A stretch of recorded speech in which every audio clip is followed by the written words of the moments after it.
Well, that's funny thing is, I'm like, He's doing the same as he's doing what he wants to do. So we just continue to work. He sold the company, has opportunity, and I can understand somebody. You probably got a graphic. Well, yeah, I don't know. He's not. He's not the kind of guy that's going to be managed. He's humbly. I have a lot of respect for him. He just lives in a cabin, you know, kind of like they started a nonprofit. I'll tell you what, they started a nonprofit called Southeastern Wisconsin Land Services. And then they started a sister nonprofit called Lower Sugar River Watershed. And they built a visitor center and they bought a golf club. They're going to do all their money. So it's just going to be like. I feel good about being part of the last 4 years. It's a special thing. I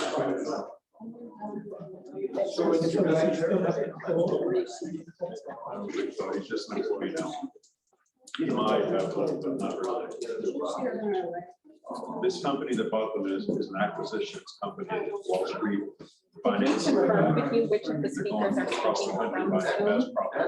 So Lindsay from IEC. Okay. Will be on Zoom, and Katie, when she talks about the action items, it's going to share her screen, to share the website. Oh, they're going to be. Yes, she can do that. Yeah, she should be Okay. able to. Okay, So Katie and. yes, Katie and Lindsay, and- yes. I'm going back to nonprofit. I don't want to go back to the private sector. I just realized that you might not know who needs to be unmuted at certain points.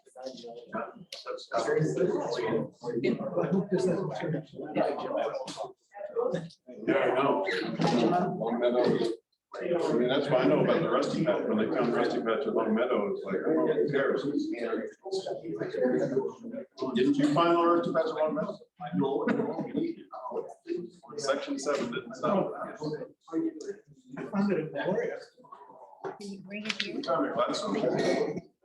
Yeah. You are Phil. No, you're the man. What's your last name? I did it.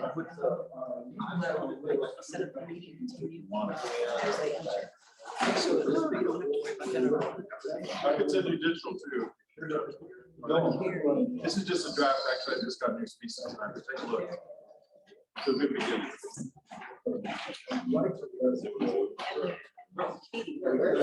Get disseminated. Like just literally today, I got new pieces. I'm not the one doing the survey. Somebody else. I'm just putting it together because I know how. It took me only 15 minutes to put this together. Yeah, we can update it. Sure. Yeah.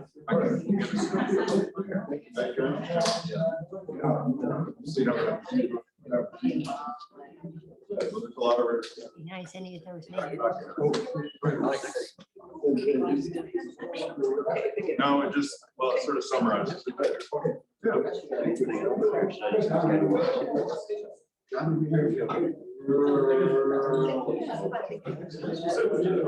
Keep monitoring. 5:59, so a couple more minutes. Give it. And I just kind of this opposite, what you think, with a little camera.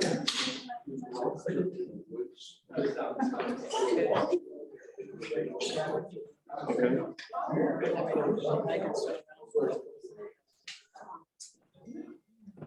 The side to side is opposite, the other it's not. Need a needle. Only when people were talking. Okay. And then I gotta keep it. Gotcha.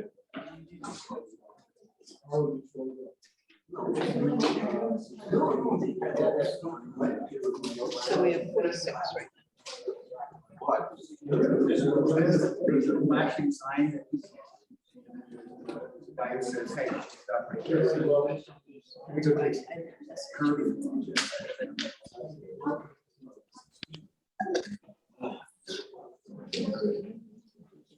There's Lindsay with the baby.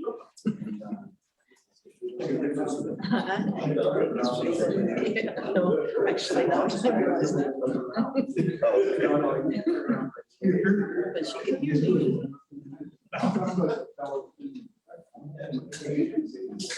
Here as through the speakers or Those speakers.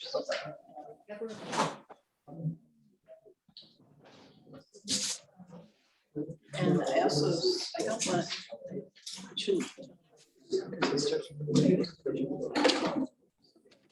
I pretend. So there's not. There's not a good space. it's gorgeous. Yeah, as it, you know, as it's at the beginning of something, we're good.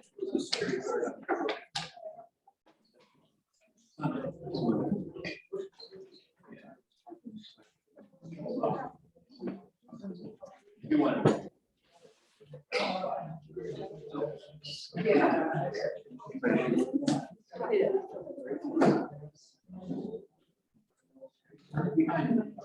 Jennifer not busy.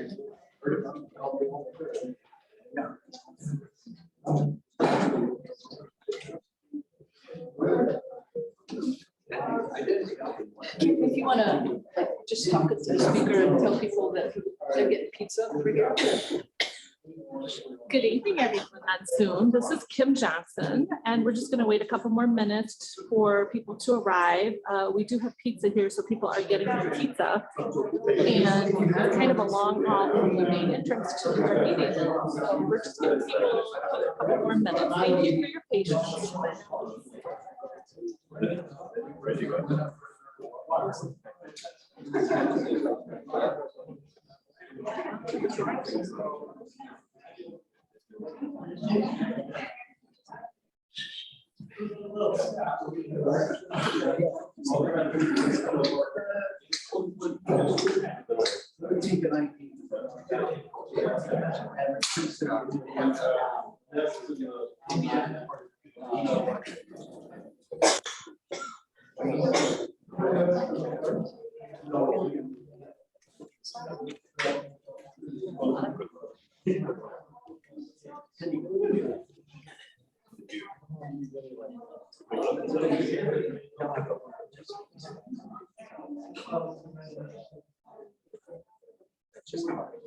For people on Zoom, if you can put your name and email in the chat box, then we can collect that information to keep you posted on Belleville Prairie news in the future.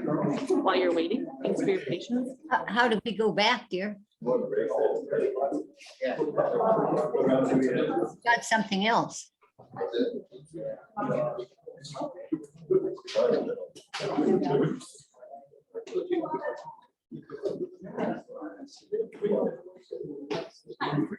about you two people sit down?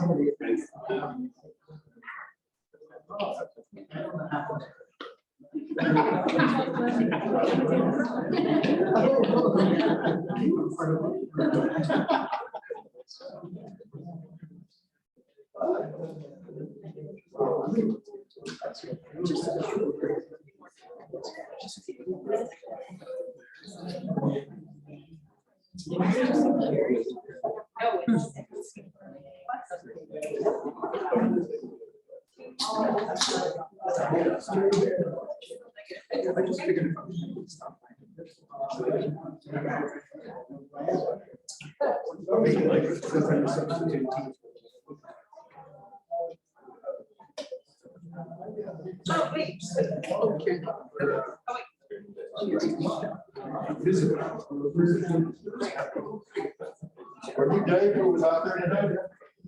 Well, it's 5 after. Yeah, ready. Sorry, you're close.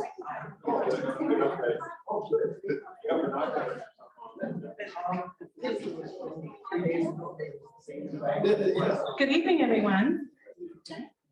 Thank you for coming tonight. For those of you at the pizza table and the sign-in table, please have a seat as soon as possible.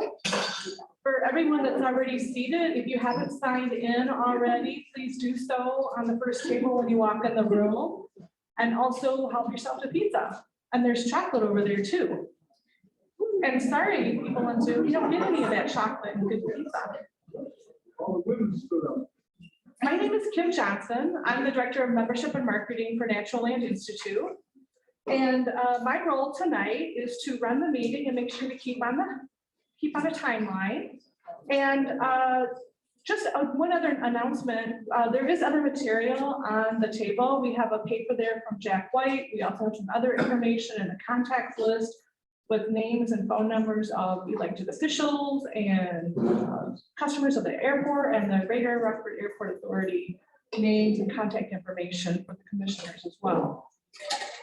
And I said this once on Zoom, but for anyone that just joined us, for those on Zoom, please enter your name and email address into the chat box so we can add you to our email list so you can keep posted on news about Belleville Prairie.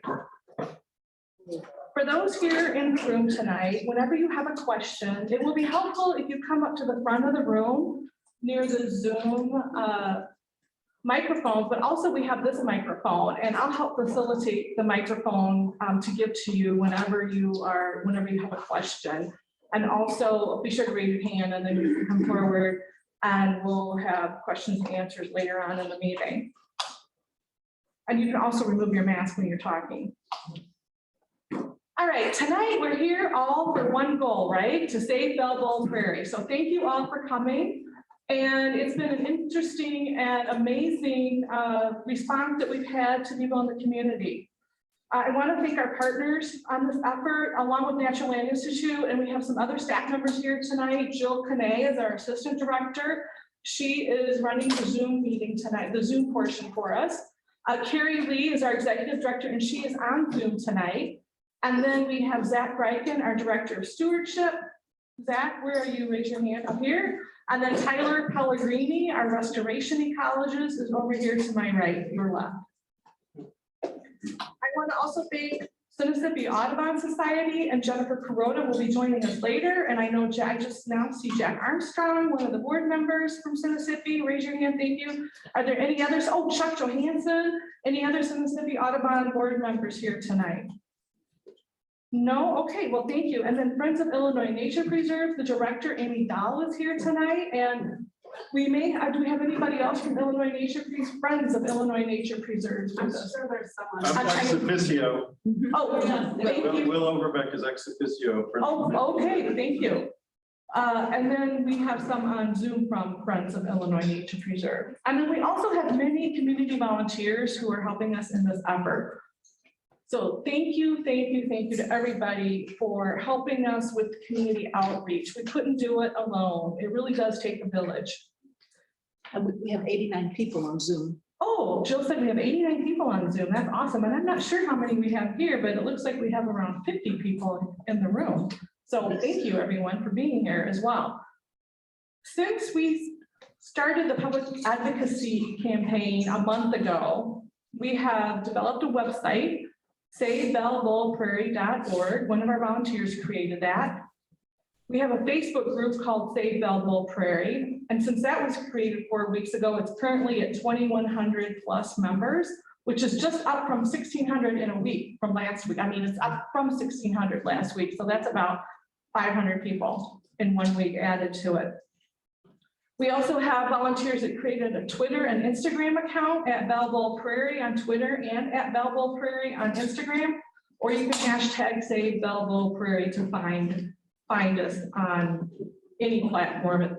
And then we also have many organizations that have taken on the effort to communicate and advocate to save Belleville Prairie, such as Audubon, National Audubon, Sierra Club, Exercis, and then tonight I just learned Sustain Rockford's board just approved supporting this effort to save Belleville. So thank you, and I know Brad Roos is here. Brad, raise your hand. Thank you very much for your support. Since September 20th, about 20 stories have appeared online and in TV news reports, radio programs, and newspapers about the effort to save Belleville Prairie. And there have been many personal phone calls and outreach to environmental groups and individuals. So there's just been a tremendous groundswell of support from individuals in the community and organizations. So thank you everyone for your efforts in getting the word out. At this time, I'm going to turn it over to Illinois Environmental Council staff member Lindsay Keeney. And I just want to say thank you to Lindsay and Colleen and other staff members that have helped us with our legislative outreach. They've been a tremendous effort to reach out to elected officials. And at this time, hello, Lindsay, are you with us on Zoom? Yes, I'm here. There's toddlers in the background, so I might talk a little bit loud. I just have a little update. Colleen has been doing a lot of meetings with legislators. Carrie, a lot of you guys here in the room have been involved in those. But I wanted to give just a quick update about how powerful the action alert has been. Organically, we had about 2,000 action takers in the first week. We've since put a little bit of funding behind it on Facebook maybe, and then IEC sent it out to our supporters. I know lots of you folks in the room have sent it out to your email subscribers, and we are at 4.1K action takers. So that is, oh yeah, and I see you guys have it pulled up here. So those are folks that have sent this message to the governor. And then on top of it being a message to the governor, we added some other decision makers that we thought would be important. So we did the airport, the fly RTD commissioners were all added. So they all get an email generated when you fill this out. Governor Pritzker, Rockford Mayor, Stottleman, Syverson, and Bustos, we added to the folks getting the emails. And I think that those are the folks getting them right now. We have been in conversation with the governor's office a little bit. I don't have anything huge to report. Sorry, I've got a toddler opening and closing a door. But they're very aware of the issue. They are seeing these come in. It's definitely on their radar. They're reaching out to initiate these conversations because of the action that all of you guys and your supporters have taken. So it's moving the needle. It's starting to work. They're interested in having these conversations. They see the amount of support behind it. So that is my update. I just wanted to let you guys know that you're killing it at getting folks to take action and show that there are real people, real voters supporting this initiative. All right, thank you, Lindsay. And I have one more announcement. I know that I mentioned the agenda, but I'm going to show it to you. The agenda has what we're talking about tonight. It has the action items on it for you. And on the back, it has talking points you can take away with you for tonight. At this time, Zach Greiken is going to come up and talk about the ecological importance of Belleville Prairie. Okay, thank you very much. Thank you all for coming out tonight. And I'd like to also thank, I don't know if we mentioned this yet, but thank you to the Berkeley Museum for giving us the housing for the event. Really good on them for having us be able to come here and do that. How many people here in this room or on Zoom, you'd raise your hands on Zoom? I can't see you, but I know I trust you. How many people in this room have been to Belleville Prairie? So I'm seeing in our room, I'm seeing about 50% of the individuals. And I didn't see you on Zoom, but if you have, then you know it's quite a special place when you're there. For those of you who haven't, I sincerely hope that we have an opportunity together to go out and see it in its entirety. And I hope that we can. I hope that we can save this thing. Belleville Prairie is a piece of land underneath. 10,000 years ago, this land that we're sitting on was underneath a giant chunk of ice. Glaciers were in the process of receding, so prairie plants moved in to occupy these spaces, and a whole host of wildlife began using the area, relying on those plants. And I'm gonna move this mic a little bit so I don't have to crane my neck. On the screen here, we have a few maps. A couple maps, a picture of people. One thing to remember is that through the course of the history of this place, people have been an important part of maintaining this diversity that exists here. The map on the left is what we, in the land management world, in my job, and people who do management or are familiar with restoration activities in our region, we have access to the surveyor's field notes. So that map was basically generated in the 1830s. People going out, seeing what they can find, identify what's there, and this was white settlement times, basically taking the land, chunking it apart, and designating ownership in our more conventional framework. The map on the right is an estimation of tribal maps. So about 7 different tribes over the course of recent history that we know about would have been interacting with the landscape and interacting with each other. And it's sort of kind of blocked out by that white call out button on the map, but I believe the names of the nations that were present in the region are listed out there. So, land ownership for the tribes, I'm not an expert on that by any means, but I think that the way that they interacted with the landscape and each other was a lot different from how we interact with the landscape today. But we are where we are now. And on the map on the left, you see the little funky worm, I think we called it last time, is the different colored, thank you for moving that cursor. That's Bellbowl Prairie. So that's where we're located.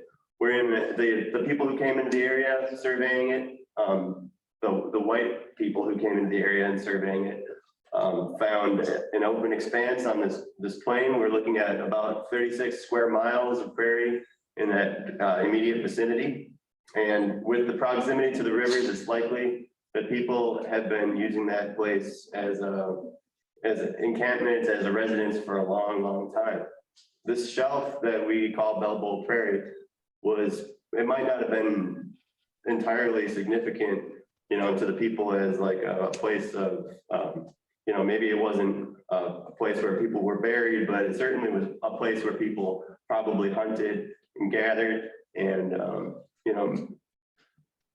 met each other, did all manners of anything that we can imagine. So just a really interesting history and should not be forgotten. And we brought up contacting tribes, and I think there's some movement on that front. So over the course of moving forward in history, essentially, the area was used by the United States Cavalry, and then Camp Grant was set up as a military base, did a lot of training for people in World War I and World War II. After that camp was closed, I believe the National Guard took it over. And then in the 1960s, the infrastructure for the military base basically was disassembled. And then the airport assumed ownership. So the Greater Rockford Airport Authority assumes ownership.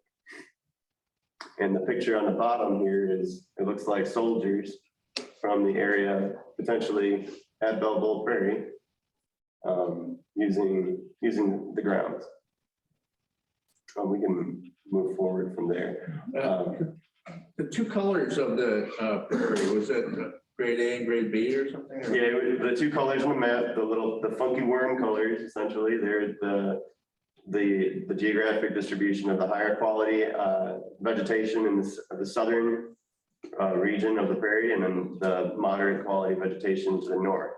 It should be noted that the bowl for which Bellbowl Prairie is named after was quote unquote improved as an amphitheater for these types of gatherings that you see below. And those improvements essentially meant some pretty drastic changes to the vegetation and degradation in that way.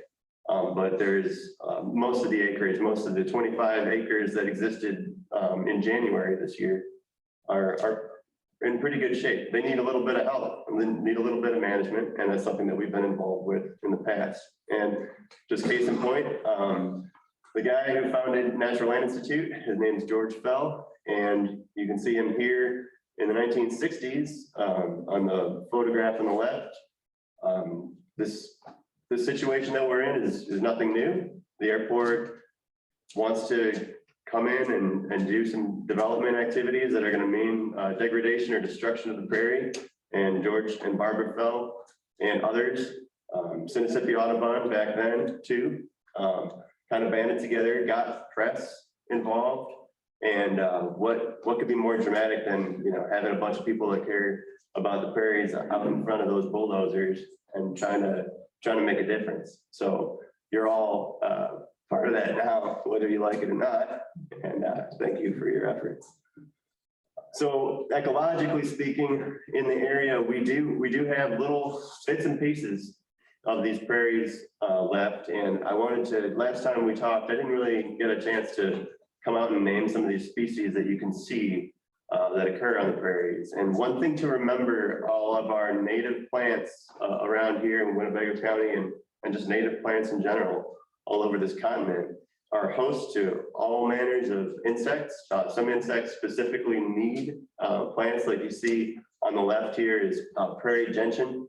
I only saw this for the first time actually a couple of years ago at Nachusa Grasslands. And then randomly after the airport's board meeting, I came out to Belleville Prairie, and there it was at my feet, and right in the path of the proposed road, which we'll see maps for. The photograph on the right would be of a lead plant, and lead plant is a legume, a shrub, a prairie shrub. Yes, they do exist. All these plants, though, are adapted for fire and certain types of disturbance is actually good for these plants. This prairies are a disturbance-driven ecosystem, but we're talking the airport's activities that we're talking about tonight are disturbance on a whole nother level. So a few more pictures of plants, and can't see them, but there's insects in there too. Upper left corner there is prairie dropseed. Prairie dropseed just has been used more and more in native landscaping, and you'll see it at banks and grocery stores now. It's quite something that people have been able to latch on that way, and I hope that continues to build our use of natives in the landscape. The picture on the upper right corner is heath aster, and the pictures down below, actually it's just one picture, is of prickly pear cacti. How many in this room knew that prickly pear cacti were native to Illinois? So a few fewer hands on that one. And one remarkable thing about this photograph that was taken this year is that those prickly pear cacti seem to have done extremely well with this super dry year that we had out there. Visiting the prairie, doing management out there this year alongside AmeriCorps service members. The place looked like, it looked desiccated, as everything kind of did. Midsummer this year with the drought conditions that we received or experienced. But those prickly pear cacti have those little orange features, and those are their fruit. And those are edible and tasty and feed all manners of wildlife. So here is a depiction basically of the airport's plans for development with the prairies outline overlaid. So this is the reality that we're facing and the reality that we're trying to change. And we're going to hear about some really, I think, some revolutionary ideas of trying to get people to reroute this thing and maybe build it in a bit different way, certainly saving what we can of the prairie. The road feature that we're currently, if you go out to the prairie today and you see the bulldozers piled up and you see the mountain of dirt ready to basically regrade this thing, that's right about where that cursor's at on the screen right now. And that is that blue dotted line. It's pretty dire, and there's super high quality plants, really high quality ecosystem right there where that blue line crosses through. Prairie dandelion, 6 populations in the state, and kind of dwindling. We lose this, we're at 5 populations, and not all of which are stable. This population itself really needs help through proper management, and we want to give this prairie proper management, and we aren't asking the airport to pay for that management. We will continue to supply that. We're hoping that the airport engages with us in a memorandum of understanding as they did in the 1970s. Here's a zoom in of that road feature plan. So we've got a zoom of the road on the left and then overlaid over the prairie on the right. And yeah, just can't stress how important it is that we continue to beat the drums of land protection here and try to captivate the imagination of our representatives and the airport's board, the Greater Rockford Airport Authority. I think that if we got on the same page, if we just take the time to get together, we can come to a result that saves the prairie and then also allows them to improve the airport through their proposed expansions, just a little bit different from how they initially thought. Just looking through some documents today, I was kind of surprised to see that there are a few different iterations of these plans going back to 2008. They've changed their mind about where things are going to go several times already. I think that just with a little bit of discourse, that we can get them to change their opinions again. So on the ground conditions right now, what you see, we got kind of like 1960s, right? We've got bulldozers on the ground, prairie in the background, and those things are ready to chew things up, to do what they do best. Some different views. The red arrows in these maps are basically where these photos were taken and the direction that these photos are facing. So one photo is what you see on the ground, and one photo or one map is showing you kind of the location of where that photo was taken. So this would be from around probably Cessna Drive off of Beltline Road and looking towards those new hangars that were built a few years back, looking at the prairie in the background there. Yeah, there's a black arrow pointing at those hangars. Again, similar style picture and a map, and in the foreground, and kind of blurred out there, that's American plum. The rusty patch bumblebee, which amazingly, allowed our government to basically step in and extend the cease work order that is currently in place until November 1st. Those rusty patch bumblebees, when they emerge in the spring, they're looking for nectar sources. And although we, could consider American plum, hawthorn, smooth sumac, and a host of other, woody species in a prairie like this, we would look to reduce the cover of those woodies, not eliminate them, but those woody species are providing early nectar to those bumblebees. It's such a critical component to our prairie that is often overlooked. It's just a native shrub component. And also native plums, delicious. Okay. Another view from that point, so that's looking west. And one thing that should be noted, this photograph kind of demonstrates the level to which just the land conversion is getting at. And on the north end of the prairie, that's what the ground looks like right now. We lost it was 25 acres in size, and really what we're looking at that remains is 14. But keeping in mind also that northern extent is that amphitheater, which was pretty severely degraded anyway. It's not like there weren't native plants and good ecological relationships in place in the soil, but this is kind of what we're looking at. This is the reality. So I think with that, I can take my seat and let Amy Dahl speak.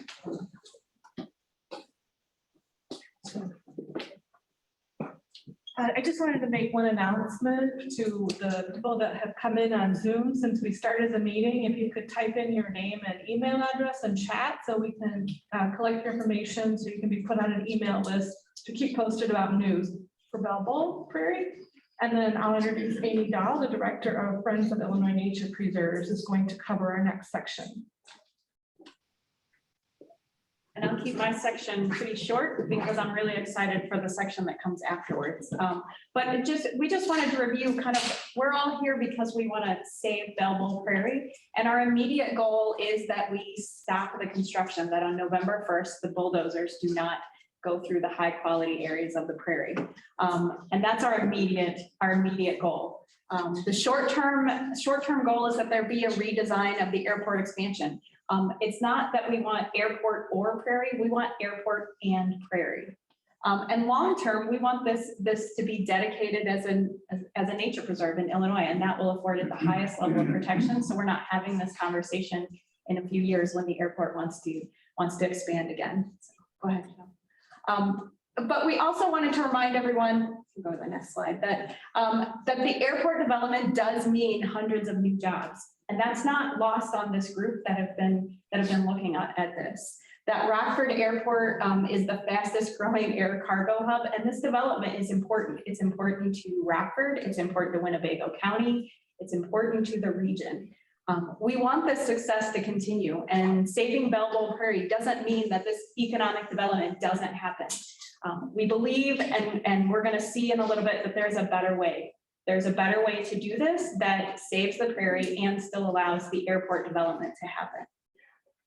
So development does not have to mean destruction. There are models of this. We're going to see how this can be possible here in Rockford, but there are models all over the state and the country and the world of how we can save our natural areas and still have development.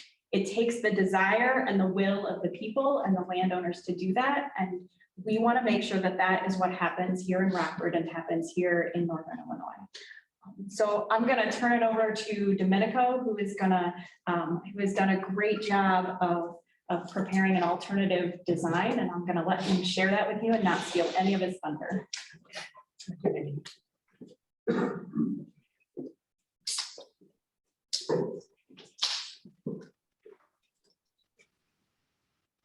Okay, so can go to the next slide.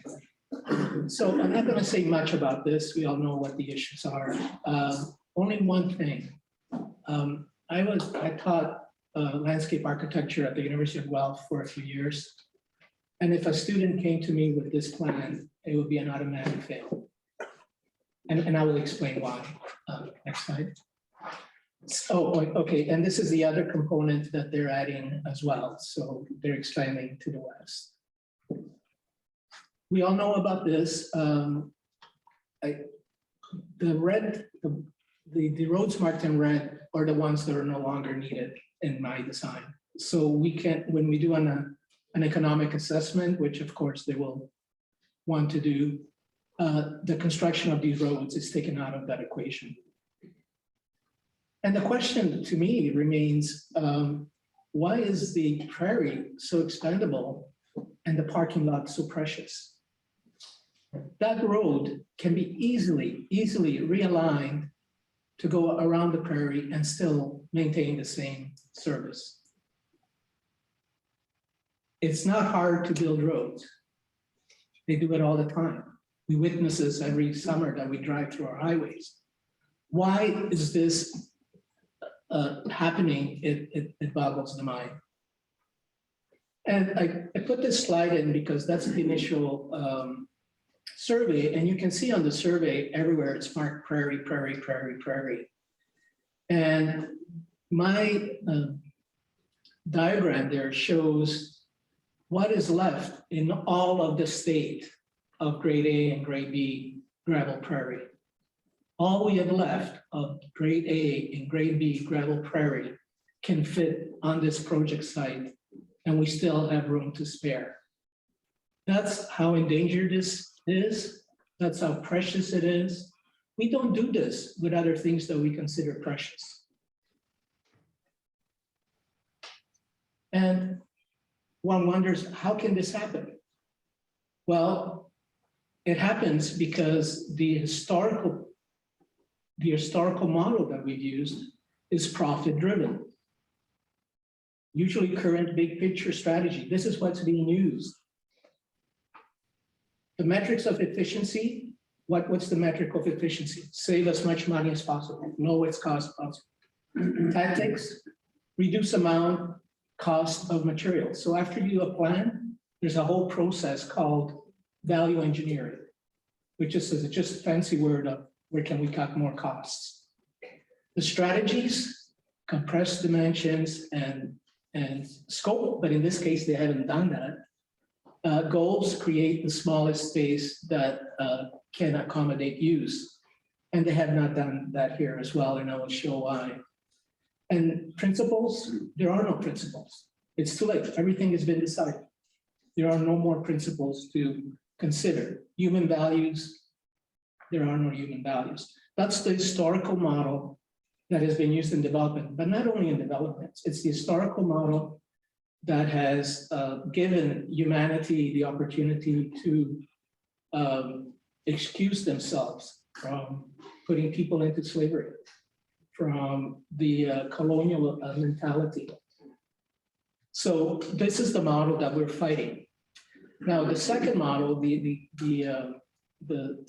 triangle, is what's normally called cradle to cradle. So in the first model, we have profit drives everything. In the second model, we said, well, wait a minute. And this model was developed after the 60s. So in 62, Rachel Carson published Silent Spring, and the light went on, and people really started to look very carefully at what we're doing. Well, over the years, this took many years to develop. So we came up with this model, which seemed reasonable, right? Cradle to cradle, and says, okay, we can't put profit first, but let's do something better. Let's make profit, community, and environment equally. So they have equal value. So we're not going to destroy the environment. We're going to take care of the community. Well, that's an interesting equivalent, but it's a false equivalent, because we cannot put the economy and the planet at equal value. That's the fallacy in all this.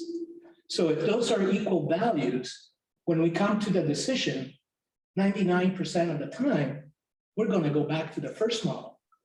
Because if the ecology and the economy are equal, well, then we can go either way. So what's happening is we're still using the profit-driven model, but the cradle-to-cradle model is giving us all kinds of green rhetoric to justify our actions. But that's all it is, it's rhetoric. So more recently, the United Nations scientific community called that we should use another model. And it's not a model of equivalence, it's a model of dependency. And the model to my left, the extreme left, says what's more important to us? And of course, the planet, the biosphere, because that's what sustains our life. What is second important to us? It's the community, the people, because that's where we love, where we have our feelings, where we have our ties, where we have our culture. And the economy is at the center, but it's less important. Why? Because we're the ones that created the economy. The biosphere created us. We're the ones that created the economy. So it's a reverse of the first model. And this is the model that we should be adopting. This is the model that's being promoted with the United Nations by most up-to-date people in the planet. Since we can manipulate the economy, we can change it. And it's interesting that the free market system, as we know it today, which drives our economy, is based on a book by Adam Smith, The Wealth of Nations. And that book says, everybody has the right to pursue wealth and happiness. We have a right to do that, great. But we conveniently dismiss another book that Adam Smith wrote. And that book was called The Theory of Moral Sentiments. And Adam Smith meant that to be the foundation, the moral compass of the wealth of nation. So it says, yes, you can pursue your wealth, you can pursue your happiness, but you have a moral responsibility to get back to the community. So once you get wealthy, great, now help everybody else. And he used the word empathy. than that. So we have to have empathy for others. And now we know today, through the work of Carl Stefina and others, that what we thought of simple creatures or simple things, simple life that we took for granted is actually very intelligent life. In his latest book, Becoming Wild, he talks about wild creatures having cultures. They have a culture. And so we're learning more and more as we go about our world, and we should not take it for granted like they do here. Remember, in a gram of soil, there are hundreds of thousands of little creatures there. It's not dirt, it's a whole universe. Yeah. So how do we use that model? So I took that model and said, okay, forget about what they've done because it's based on the profit-driven model. What can be done if we use the biosphere model? And one thing I wanted to do was make sure that the airport got what they wanted. I did not change any of the configuration of their layout. I changed the configuration of their layouts, but I did not change the footprints. So all the areas that they demarcate as needed, they got. I have not changed anything of their functions or size of building or anything like that. So what's left? So what's left, if you notice on the plan where I have A, B, C, and D, A is a huge employee parking lot. Huge parking lot. Then B, C, and D are classified as stormwater detention management. Basically, they're a hole in the ground. Right? So I was curious. I said, I wonder how this relates to the prairie. So I traced the outlines of those areas and I placed it on the prairie. And lo and behold, if we only find other solutions for that, we can save the prairie.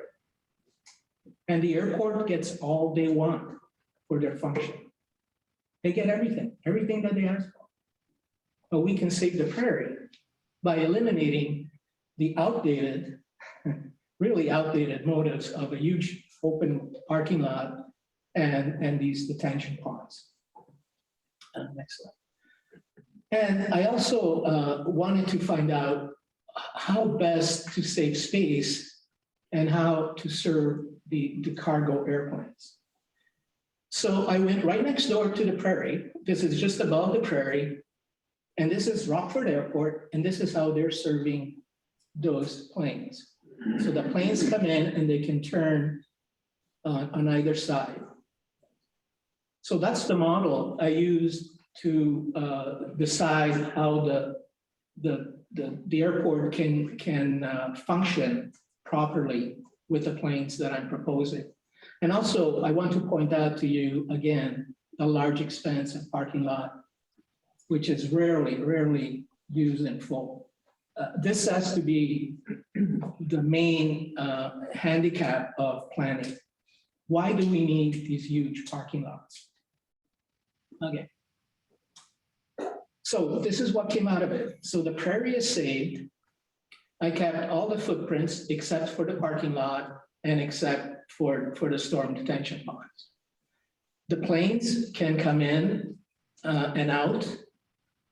With that plan, I can serve 25 normal size cargo planes, like the ones you saw in the previous slide, and we still have room to serve 3 or 4 of the really large cargo planes. These are behemoths. We still have room to serve those, are the same planes that they show on the west side. The truck route, you can see, is kept to the bottom. The roads are gone, and there's a quick in and out for the trucks onto a belt line, and then there's a small employee entrance and exit into the employee parking lot. Next slide. Okay, so then I got curious again, and I overlaid the same areas that I took out onto the area that I designated as the plane service area. And lo and behold, it's the same area, practically the same area. So I took out those areas which are money draining areas. The parking lots doesn't make the airport any money. The storm detention ponds don't make the airport any money. In fact, they drain money because you have to manage it. The huge parking lot like that, you can imagine all the de-icing, all the snow removal, all the gas that's used for that, the maintenance and so forth. Whereas a parking structure, yes, it's going to cost more at the beginning. There's going to be more upfront costs. But imagine the benefits to the employees. Imagine the benefit to not having to plow that every time. Okay, next. And the answer to that will be, okay, what do we do with the storm management? Well, we're not inventing the wheel. This has been done. There's actually a guidance for use of permeable pavement at airports. And this has been used in airports already, in Amsterdam and other parts of the world. Now, the image on the left is a very old image that shows how an alternative way of collecting water can be. There are much better solutions today. It's been really involved. So what we can do is use porous paving, capture the storm water, and then release it slowly back into the prairie. And that's important because the worst water is the first 5-10 minutes of a storm. You get very warm water, you get very polluted water. So if we can take that out of the equation, save it, cool it down, and release it slowly, that will improve conditions very much. And also, this area is the recharge area for the Kishwaukee and the Rock River. These gravel prairies are the recharge zone for our groundwater and for the river. Next slide. I put this slide in because I really have a pet peeve with the waste of parking. This is a project I did in 2012 for the Randall Road corridor. In this project, I had managed to connect, and Chicago is always wanting a north-south railway system. In this project, I managed to connect Joliet to McHenry just using the parking lots of malls that are along Randall Road. I didn't take up any more land. I just said, let's link all these big malls, and lo and behold, they have a huge corridor. We can put rail in there, we can do all kinds of things. And by doing stacked parking, then we can convert all that land into food production, energy production, habitat, recreation areas, anything we can imagine, rather than having it sit there. And you can see by the top slide, it never gets used, except maybe on Christmas Day. It never gets used. So it's a total waste, and it's the worst thing that we can do for the environments, because parking lots are a heat sink and they don't produce anything for anybody. Okay, next slide. So the question that I also ask myself, how could IDNR just take this prairie out of existence? How can they look at this and say, this is not a significant habitat? We only have 21.8 acres of grade A prairie in all of Illinois. How can this not be a significant habitat? And I thought about it and I said, well, maybe one of the reasons is that they see this as a very small parcel, isolated, and they think, okay, it's going to degrade over time. It's not connected to anything. Maybe, we can let it go. But the connection is not hard to make. So what I show there is that we can reconnect this prairie biologically to the Kishwaukee River corridor. By not much expense. all we need to do is connect the little strip that I show from the prairie down to the river. And in historical photographs that I've seen, that stretch was actually pretty wild. It was probably old field, it was leftover land, but it was probably pretty wild until recently. And it's been replaced by lawn. It's been replaced by lawn. They're mowing. They're mowing that area. So we can easily turn that area into a native ecosystem that can link this remnant prairie to the corridor below, to the Kishwaukee corridor. And that would provide the biological link that will help this prairie stay healthy. Next slide. Okay, in ending, so we're talking about land, something outside, right? Something out there. And I urge you to read two books. He tells me he hopes to go into a hotel room for the night. I've been out here now. See, it says your internet connection is unstable. Hi there. If you can hear yourself, please mute. We can hear you. Thank you. Can you move this up? What you'll see what it says about the, all these environmental groups are really getting involved in this. Barbara, you need to mute yourself.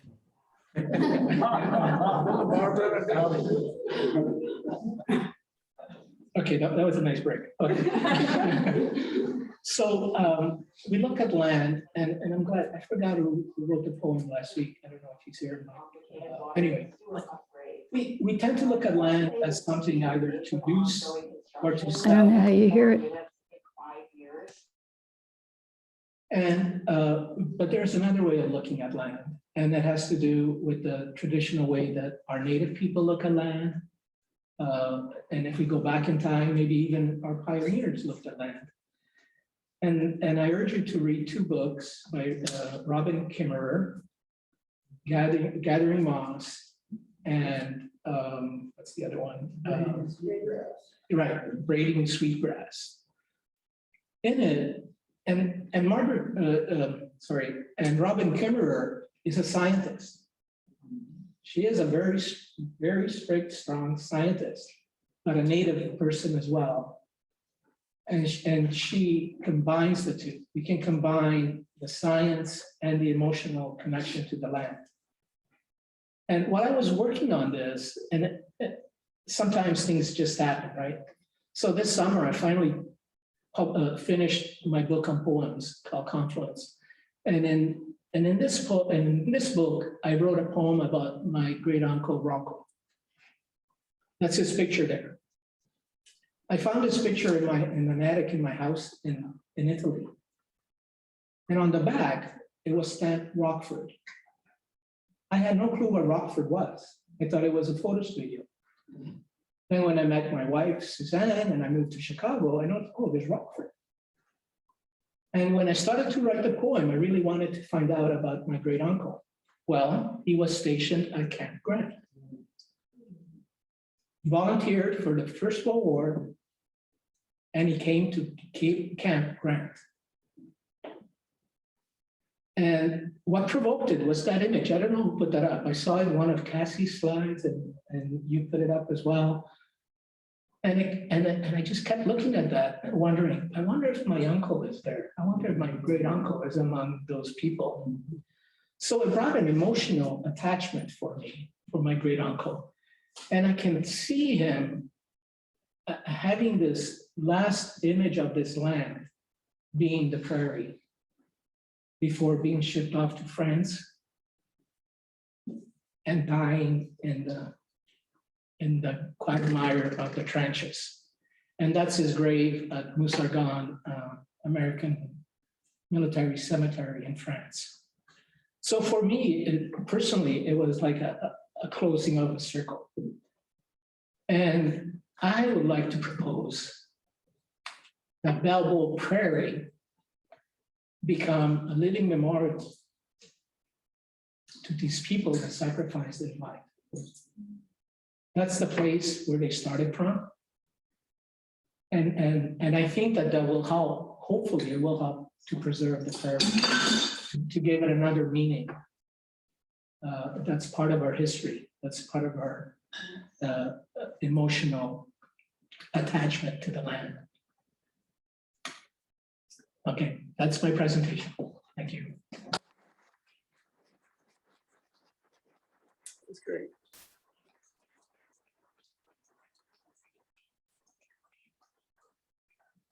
Thank you so much, Domenico, for your very thoughtful and innovative presentation. I do want to take a few minutes for questions. Does anyone have questions for Domenico about his presentation? Okay. Oh, yes. Has anyone else seen this presentation from the airport?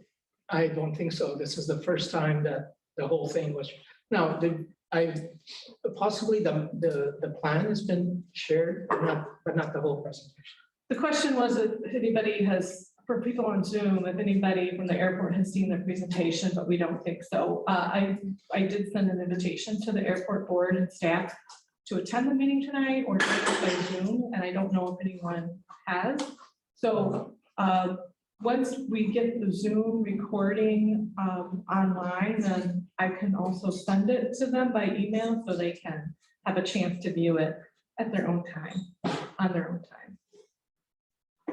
Okay, next. This be delivered to the commissioners.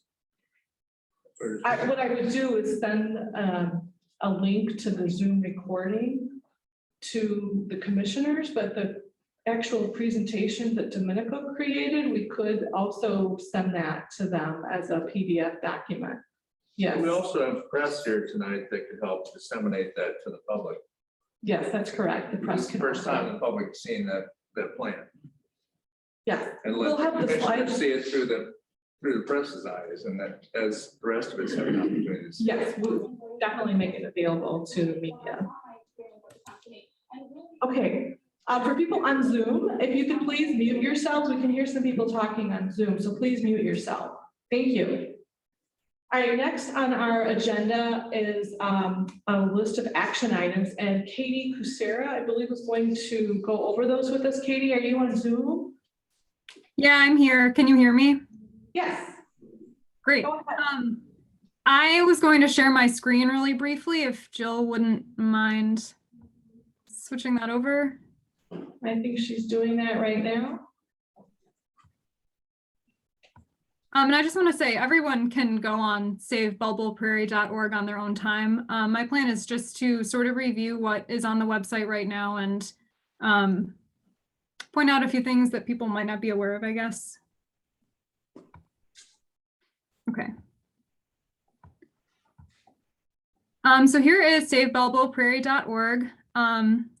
This lovely header by Andrea Wallace. So right now, the way that I am sort of managing the site is I'm trying to put the most important information, pertinent information in the top part of the website right here. So here's our countdown until the board meeting and information for the meeting tonight that was posted here. So I'll change this tomorrow.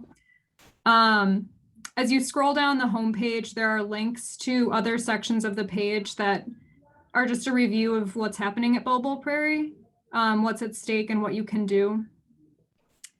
So here's some background. Try to get through this quick. Photos.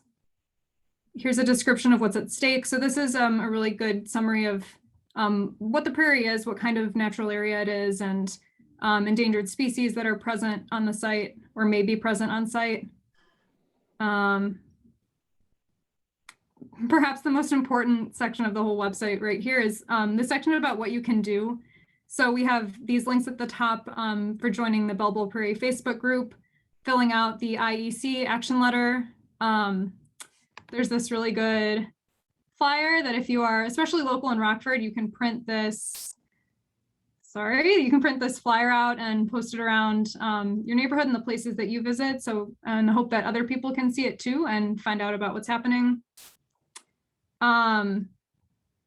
Here's a list of action items that we've shared. Maybe you've seen this already. key points to share in your communications to lawmakers. Especially you can add these to your IEC letter if you want to Governor Pritzker. And here's the really long list of all the people that you should be contacting about this issue. Local, state, and federal officials, customers of the airport, including international customers, the FAA, folks at IDNR and the U.S. Fish and Wildlife Service, and the board of the Chicago Rockford International Airport, Greater Rockford Airport Authority. Here's a couple of social media streams from the Instagram account Belle Bowl Prairie and the Twitter account Belle Bowl Prairie, if you want to follow those. Cassie's been sharing really good information on social media. And here's a short write-up of what we want. We want, responsible and expansion of the Rockford Airport that doesn't harm the prairie, and we have both. So now I'll quickly go over a couple of other pages that are on the website. Here is a page for shareable graphics. So here's another feed of Instagram. You can share things on Instagram really easily. And then here's just a stream of photos and art that people have created about Save Belle Bowl Prairie. Here is a page of other resources, videos and things that you can read about Belle Bowl Prairie. Videos from previous public meetings. The flyer again. Illustrations by Liz Kozik. And other documents about Belle Bowl Prairie. And at the bottom, there's some links to blog posts and photos that people have taken at the prairie. Here's the page that has been collecting all of the press coverage. There's a few featured articles at the top, but then there's an entire list of most articles that have come out about Belle Bowl Prairie. And perhaps some of the most important resources on the website is this comprehensive statement by John White that talks about the history of Belle Bowl Prairie as a natural area and a cultural and historic place, and why it's important that we preserve it. And all of these are clickable links, so you can just read parts of the page if you're interested. I scroll too quickly, but yeah, I won't take up too much more time. I just want to encourage people to explore the site and share it. There's a lot of information on there, and I'm updating it as much as I can. I'm currently the only person managing the site, and I'm open to people sending material and suggestions to me. You can email bellebowlprairie@gmail.com. And I think that's all I have. Katie, this is Carrie Lee. I'm wondering if it's possible for us to put Domenico's drawings up there with maybe a short narrative explaining them from him. Yeah, definitely. And I haven't been in touch with Domenico yet, but I was sort of waiting for him to give his presentation, and I'd love to get it up on the website now as soon as possible. Okay, that's great. Great idea, Carrie. Thank you, Katie, for doing that. And thank you for all your work on the website, Katie. It's amazing what you've done in just a short time, getting all the information up there. All right.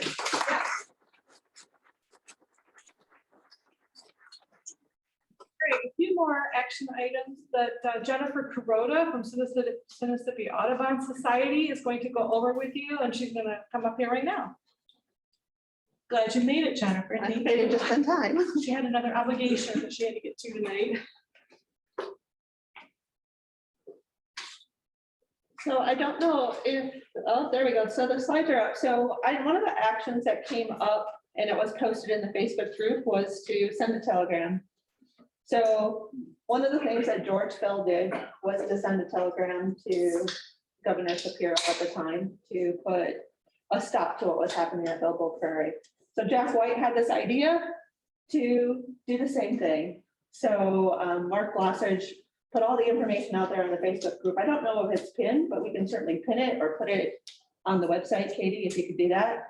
And it lists how to do this. And I submitted one as soon as it was posted. So if you go to the next slide, the text is all there. I adjusted my text. I put my information on it. For me to send the telegram and get a sender's copy, it was $30.95. I have not actually received my sender's copy yet, but I'm hoping to get it in the mail soon. And it's just something that you can do to repeat history. I think Mark has sent one. I know Jack White has. I don't know who else has, but the idea is to go and share this on social media. And I actually haven't had time to do that yet, but I will. And then next, I actually joined the Nextdoor app. I had never used it, but it was suggested that we get information out to our local community through Nextdoor. And so I made this post. I think the more information you can put in the post, the better. So I used a picture of Cassie's, stated the issue, pinned it on a map, and then links to the website so people could take action and know where to go with that. And I think it's got 19 likes, and I really like the comment, which was, I don't know if people remember this, but when Perryville Road expanded, it was actually stopped at some point because of a frog. So, you know, if a frog can stop a road, maybe a bee can stop the expansion at the airport. So, so those are my actions I had, and all the other actions you can find on the website as well. Any questions?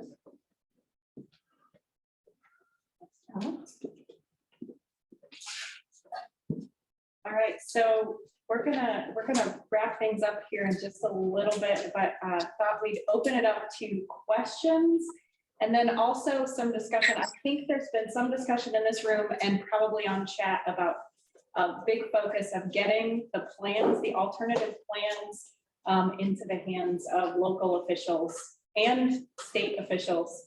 Go ahead. Okay, I want to specify that that is not a construction plan. It's a concept plan. That must be specified. Yeah, so in case you didn't hear that, that's a concept plan and not a construction plan, but we need to make sure that that's clear. So are there other, I guess I wanted to open it up if there are other questions or comments or discussion items before we kind of wrap things up. Is there any truth to the rumor that there may not be this October 28th airport board meeting? We have no way of knowing whether or not, at least I have no way of knowing, and no one in who has contacts So- that can find that information out? What- Because we're planning something for October 20th. What we do know is that if they are going to have a meeting, they will have to post an agenda 48 hours ahead of time. So on October 26th, we will know whether or not they are going to have a meeting on the 28th. We do know that they had a planning and finance committee meeting that was scheduled for this Thursday, October 21st, and it has been canceled. They posted notice today that that meeting was canceled. We need to have an alternate plan then. Besides we're meeting on the 21st, this Thursday. If people are interested in Do you want to something. I was gonna say, if somebody wants to speak more about that meeting on the 21st, to plan something for the 28th, if you want to speak about that, or Kim? I was just gonna address Jim's question about how we know, like Amy said, officially, they don't have to post anything until 48 hours, and we reached out by emails and phone calls to airport authority staff and some board members, and nobody returns our calls or emails, so they don't respond to us. So we're having a hard time finding out for certain if something is going to happen or not, but we're watching their website daily to see if they're posting any news about cancellations or posting up an agenda for the October 28th board meeting.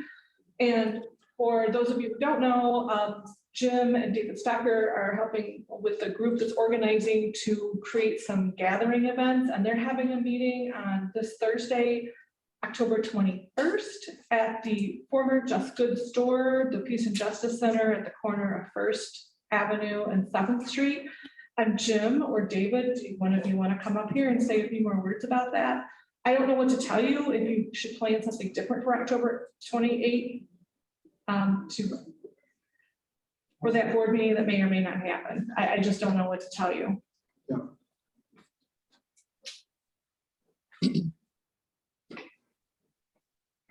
I'll just say that there have been serious thoughts about doing several things on October 28th out at the Prairie. then outside of the airport board meeting, and then inside the airport meeting, and maybe even a walk from the Prairie to the airport meeting, so that there will be 4 possibilities of communicating. And so this Thursday at 6 o'clock at Just Goods Peace and Justice Center. Is it 6 o'clock? Yeah, it's at 6. Don't listen to my wife. She's been wrong before, but it's been years. Anyway, so if you're interested in that, there'll be, I think, different levels of action possible, and not just one event. And we'd like to hear from our youth representative about what their plan and thought is.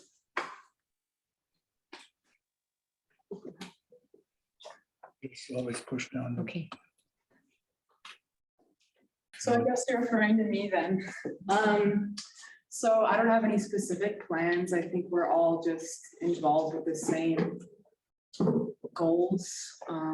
I think that one thing that's really important to me is getting young people involved. So like, just for a start, really getting that date locked in this Thursday, October 21st, 6 p.m., Just Goods, and telling young people to come. That's a priority of mine. That's all I really have. Thank you. Thank you. We have a few questions on Zoom. Okay, questions on Zoom. Jill is going to ask them. On Zoom, Laura asks, how do we get this presentation to the airport board? Okay, we did, we're going to email it to them. Okay.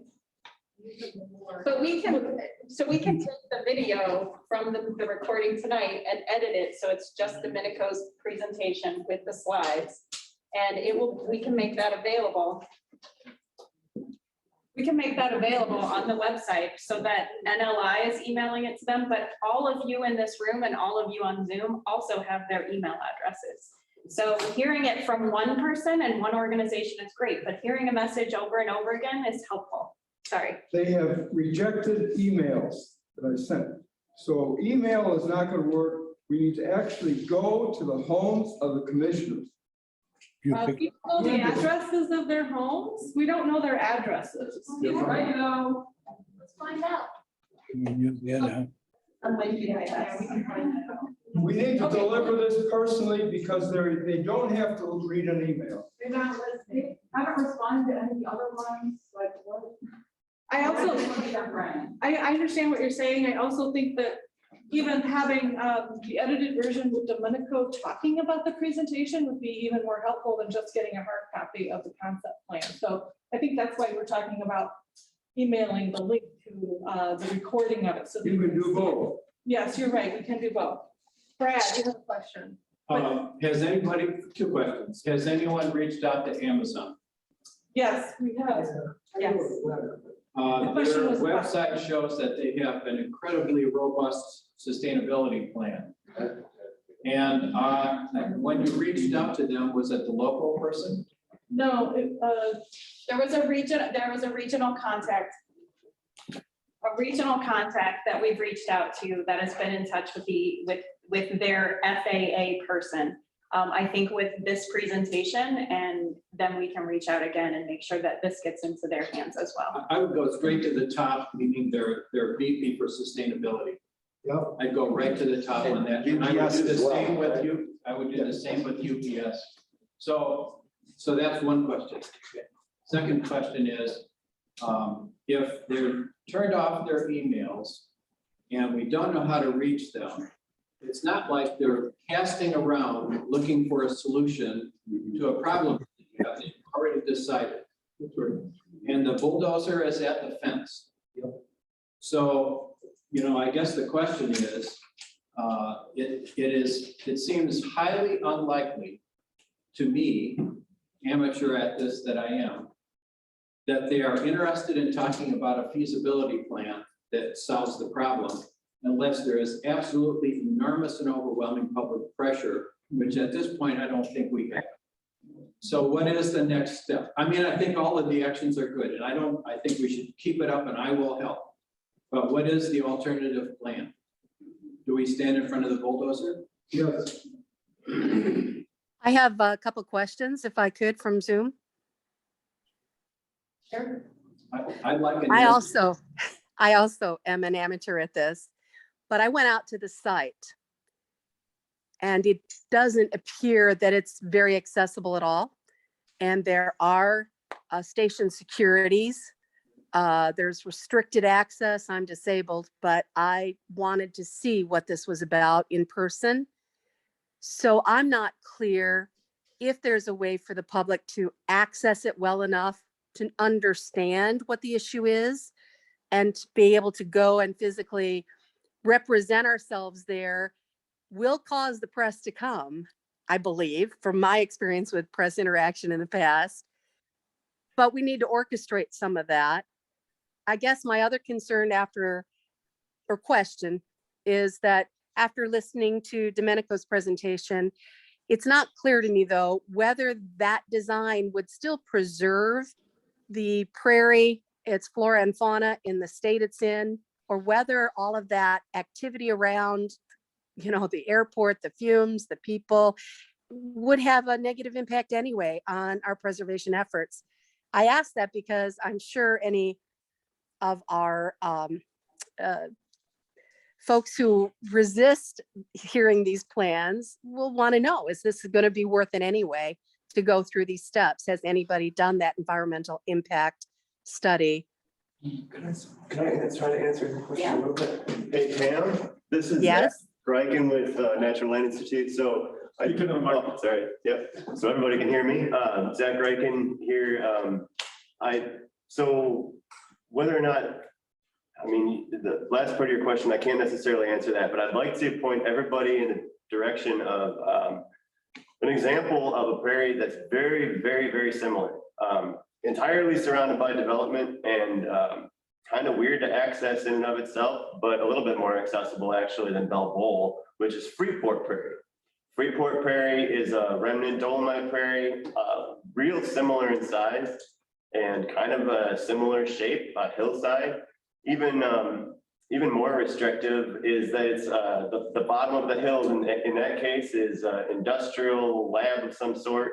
There's a hair salon, a car dealership with brand new cars stacked up against flammable fuel, and a building at the top of the hill. And fire and heat race uphill. So you have to be very, very careful, but we burn that place. And that prairie is very much alive. It's home to endangered species just like this. I really appreciate your comment because I've been wanting to talk about Freeport Prairie a little bit as an example of what this could become. Yes, it is isolated. And unless we would employ such a tactic that Domenico brought up tonight of biologically kind of connecting it to another existing natural area, it will be isolated. But isolation is not extinction.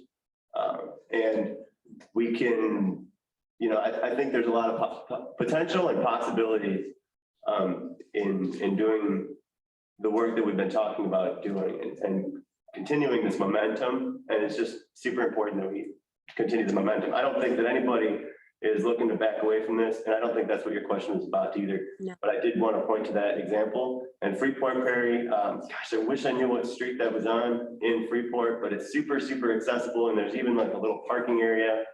And yeah, next time we get out there, I think I'm going to be sure to put out a call for people like from this group or from our volunteer base to come and see that place or even help with those management activities. But thank you. That's great information. I really appreciate that. And I'll actually go check that out too. And I guess if we were going to meet and do something visibly, would there be somebody who can tell us where we can do that? Are we trespassing at every point to do that? What are some of the plans of action and what are the risks? I'm willing to take some of those, but I'd like to know what they are. Thank you, guys. Thank you, Zach. Thank you, Pam. This is Kim. Access is restricted out there. It is regulated by the federal government. So we have to warn you, as an official of Natural Land Institute, have to caution you that we're not going to condone access to the prairie at this point. Because if you get arrested, we're not gonna take responsibility for that. If you go out there as your own, on your own as a citizen, that's on you. That's our stance from Natural Land Institute's point of view. And I know that even on the road, according to somebody that was there today, that they are telling you that it's restricted access right now on Cessna Drive. We were told to leave today. We pulled in the parking lot, we were followed in by a security guard, and we got out of our cars, started walking towards the fence there, and he came right up and said, "You got to get out of here." Yeah, so somebody was just saying that they were told today to leave when they were on Cessna Drive. Stationed there. Yeah, they were there the whole day. Okay, and I want to go back to Brad's comment or question earlier. Brad, we'll do that in a moment. Madeline has something she wants to say. Oh, sorry. Yeah, I'd like Domenico. Yeah, I have a partial answer for Pam. When I did the plan, I did take that into consideration. I didn't go into the details of it, but I made sure that the grade A prairie, if we can stop this road, and realign it, my plan will give a substantial buffer to the grade A portion of the prairie. The major aircraft movement will take place on the northern part, although it's still very important prairie, but it's not the heart of the prairie. So we have a question on Zoom for you. Are there other urban planners with your vision who could also endorse this plan? I certainly hope so. I think there's the community of planners and architects are coming around. And I think Dennis Dreyer mentioned this in one of his emails. He said that this might not be the preferred solution, even by the engineering firm that did it. That this might have come directly as as part of the request that the prairie be taken out. And I think that has to be researched. And I can't imagine anyone working today in planning architecture that would blatantly wipe out a remnant prairie, a 10,000-year-old remnant prairie. I think the professions have evolved. Has anyone done a FOIA request of any of these documents from the airport authority? Yes. Yes. Just to get back on Pam's question, once again, I'm sure during our meeting on Thursday, I know you said you have a disability, you might not be able to make it to that. I'm not sure if you touched on that specifically, but we'll definitely release some sort of statement with specific plans, and maybe we'll have a comment section where those who can't come to the meeting in person will be active to contribute any thoughts you have, because your thoughts are wanted and needed as well in that space. So, yeah. So there's a question, is that meeting on Thursday going to be accessible by Zoom? No. I'm not sure about that. Maybe we could try to coordinate something, if not on Zoom, at least like maybe a comment section on Facebook that we can like have open for a way to do that, or like a messenger group chat.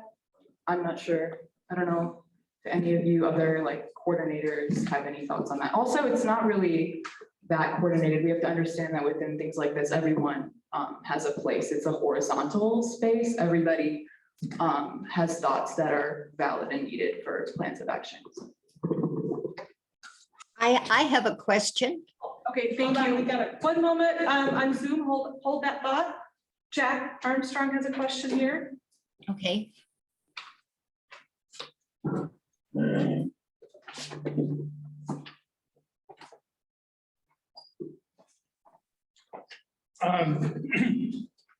My question is, what was the airport told from the various organizations? I know what Susan Rowley of the organization NCAP, ENCAP, told the board, the airport, and what they did, they studied the airport Prairie in August of 2018. And they told the board that none of the wetlands contain upland forest or wet in mesic prairie habitats that would support the remainder of the above listed species. Therefore, with the exception of the rusty patch bumblebee and prairie bush clover, NCAP concludes that the Chicago Rockford International Airport Midfield Development Project, that's the part where the prairie is, their habitats or designated critical habitat will have no effect on the aforementioned species. Susan Rowley of NCAP. And she and their group, of course, suggested that the next step was to talk to the IDNR and then also to the U.S. Fish and Wildlife Service. But I don't know exactly what they told the airport also. And I think it's important to know where we're coming from and what those people told the airport. And I think you have some requests for information from those people, but I don't know exactly what they told the airport. So it'd be welcome to have that information before, so we know what the airport was told and where they're coming from and some of their things. We can't abstractly run out there and say that they made this decision out of the blue, and they didn't. Do they have minutes that are available publicly?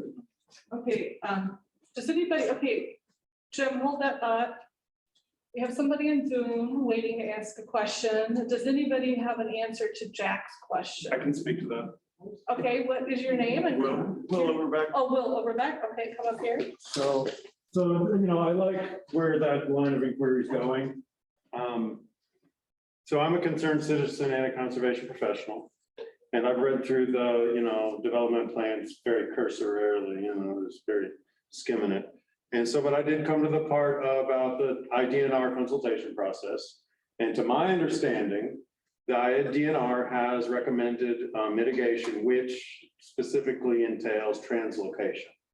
And that's a voluntary act by the private landowner in which they would allow transplantation of the prairie to a suitable site with the DNR's help. You can't move a prairie. No. Well, look, as a concerned citizen, I am very, very worried that these alternatives are not being looked at. I think it would be negligence not to look at all of the possible alternatives. And I take it very seriously that it's an all or nothing battle with you. And I think that the prairies have been moved. There are examples of prairies being moved. And yes, it's expensive and the logistics are complicated. And it's probably not going to happen at this point because the private landowner is not even going to allow it. And, you know, so I think that what you have to do at this point is have contingency plans. This is why I'm up here speaking now. I want to urge the Natural Land Institute and all of the stakeholders to please have contingency planning to where if you want a direct action on October 28th, plan a direct action. If you want to try to work with the DNR and the Airport Authority to have a translocation to Nachusa Grasslands or to Harlem Hills Nature Preserve, have a translocation. You know, try to work with them, have a cooperation. But if you're just going to demand that this is a preservation effort, you might lose. I want to answer that. Okay, thank you, Will. And then Domenico has a response here. I'm going to ask him to come up. Okay, this is a crucial point. We're dealing with a 10,000-year-old remnant gravel prairie. It's not your normal transplant. Sorry, Will, it's not your normal transplant. No. We cannot save the system. And here we're talking an ecosystem. Ecosystem. It's not about the bee. It's not about the individual plants. There is no plant there that's not elsewhere. So we will just be taking one plant similar to the one where we're transplanting. What we're trying to do is save an ecosystem. That means 10,000 years of evolution. It's not taking a plant. And I hope we get out of this mindset. It's ludicrous. The second part is that doing that would cost more than just realigning the road. The answer is very simple. Let's realign this road. They get exactly the same service. They get exactly the same. In fact, they're going to be saving because I'm removing other roads. So just this road, all it has to do is skim around that. That's all it has to do. That's all it has to do. We can do that. That is so simple. But try to restore a 10,000-year-old evolutionary prairie. I tell you, I was involved in the Orange County Great Park project. I don't know if you heard about it. In 2007, that was the biggest public project in the nation. And it had to deal with an airport. It was the El Toro Marine Airport in Irvine, California. It was being dismantled. I was part of a team that was trying to set the criteria to restore an old runway into a canyon system. That's how ambitious this project was. And we had experts from all over the nation, very good scientists. The best thing we could come up with, the very best we could come up with, was to jumpstart it by doing a species targeted approach. So we chose a species and we said, okay, what does this species need to live? And we started from there, knowing that it would take hundreds of years for the evolutionary process to take over and actually accomplish what we had sparked. So this idea that we can nilly-nilly replace or move a 10,000-year-old ecosystem, forget it. We're not gods. We are not gods. I have a comment about the NCAP report here from Zoom. Liz says the report included, this was in quotes, "You need to come back and revisit this place at a different time to confirm," because NCAP was only given 1 day to do the plant survey. And then Liz follows up and she says the airport did not do their due diligence to follow through with the NCAP report. Okay, thank you for sharing that. And there was one question earlier on Zoom a few minutes ago. Would that person ask their question now? Yes, I just, I'm calling from Normal, Illinois.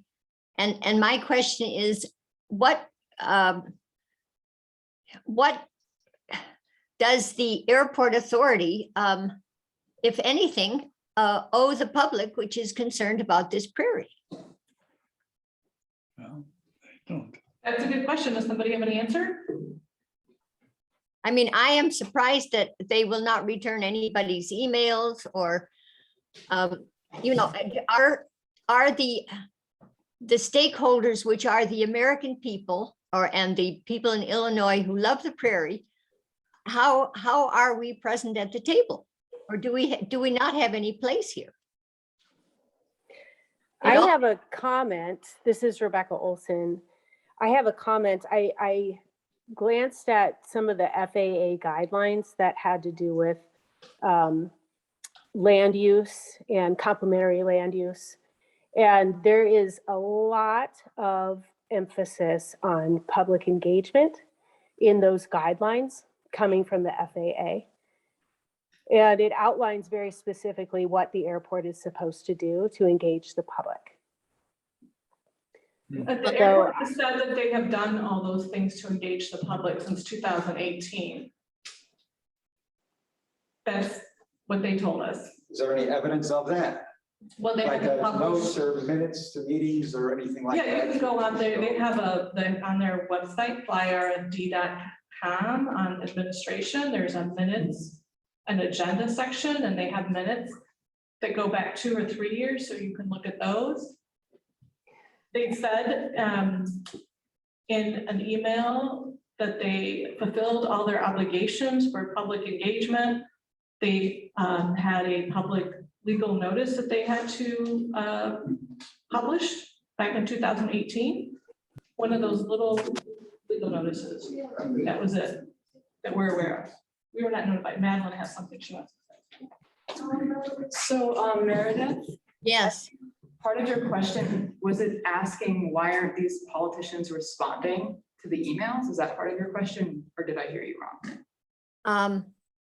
Well, the lack of response, but it just seems to me that, you know, that we who live in Illinois and, you know, we only have 0.1% of our prairie left, and yet we have so little voice. Yeah, that's definitely a point that I think a lot of people are realizing with this. It's just one example of time and time again with injustice, with no response. So I hear you on that. I know, I don't understand why they don't respond either. I mean, I do know it's connected to profit, but on a morality level, I do not understand why they're not responsive either, so. I mean, an airport is sort of a public thing.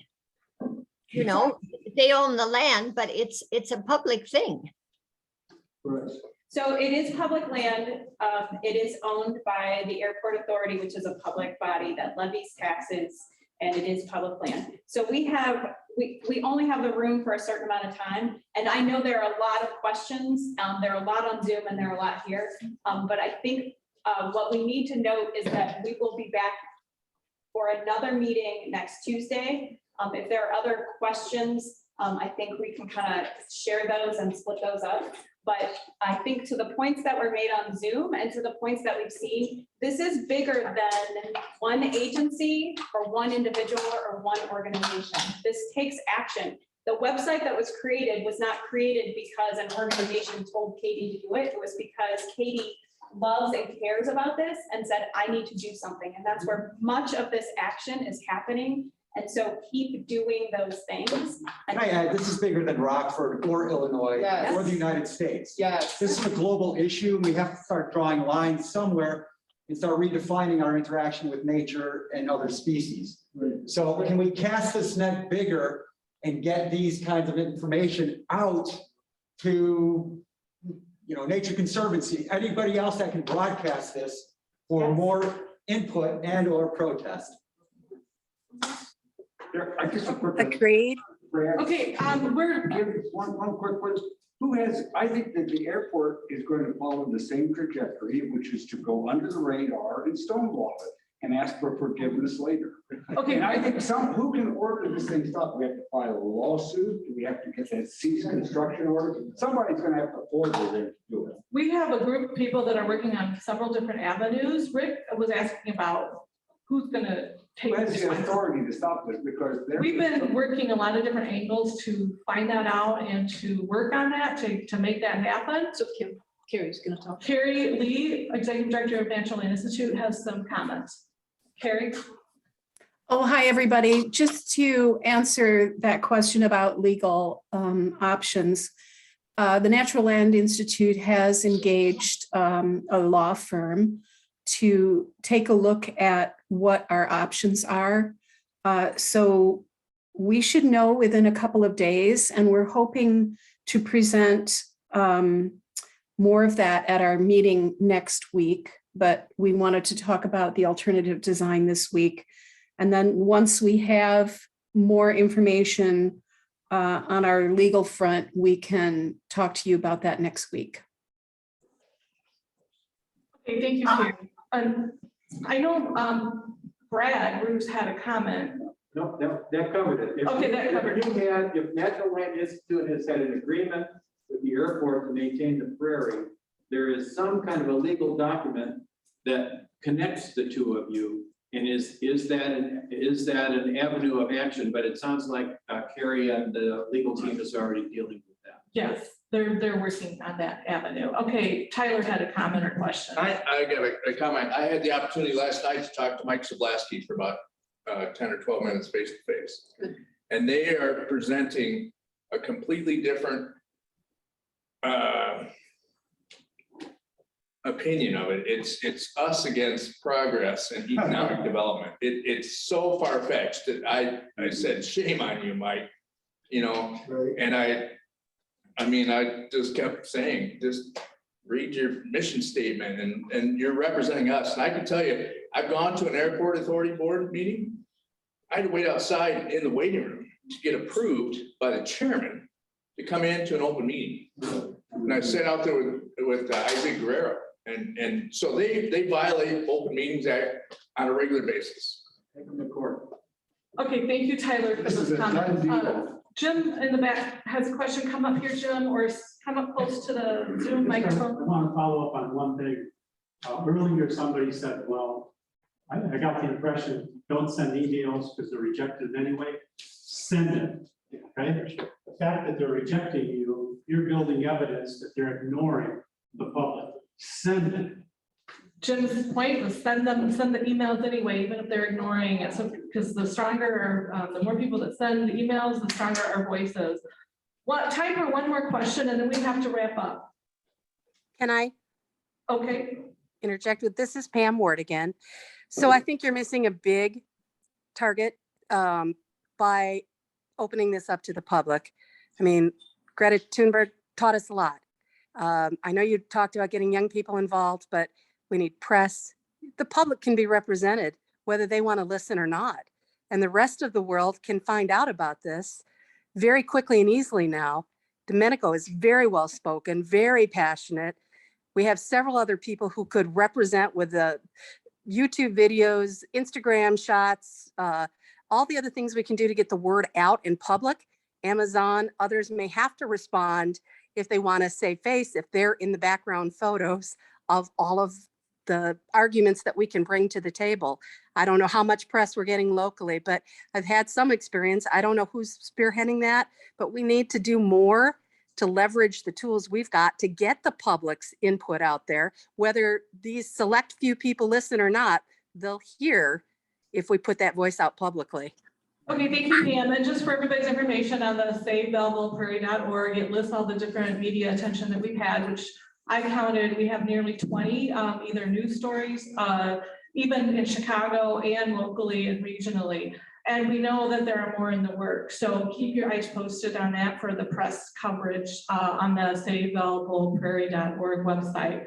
And also, I was going to say, if you have any questions, the working group is going to be meeting tomorrow at 4, but if you could send an email to Don Miller, that would be dmiller@naturalland.org with any comments or questions for consideration at our group meeting tomorrow, then we can go over those to talk about next steps and what we can do after our October 28th or November 1st deadlines. Jill. So Liz on Zoom sums it up well. If you have an idea, do it. Right, we can't do everything. We want you to do it too. So if you have an idea, do it. Thanks, Liz, for that. Madeline has a comment and then we're going to wrap up. I received your message on that, Pam, but let's not illegitimize young kids trying to get involved with this stuff. This is my future. This is our future. We're on this earth for a while still. So I would appreciate that if you would try not to just label young people with only serving the purpose of being a Greta Thunberg. So thanks. And thank you, Madeline, for all your leadership in this too. And just for your information, the meeting next week, October 26th on Tuesday, will be here at Murphy Museum. So bring your questions or send your questions again to dmiller@naturalland.org before 3 o'clock tomorrow. So he has time to compile them and tell us about them at our meeting tomorrow. Thank you and good night. The meeting is adjourned. Thanks for organizing this. Your skill and your pitch. Hey, what's your name? Nice to meet you as well. And I'm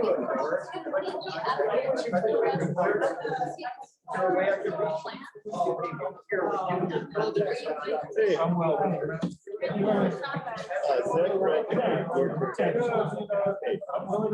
don't you reach out to me? I'll get wow. Oh, are you the guy? It's a little late, it's a little late for you. Exactly, that should have been started about 2 or 3 years ago.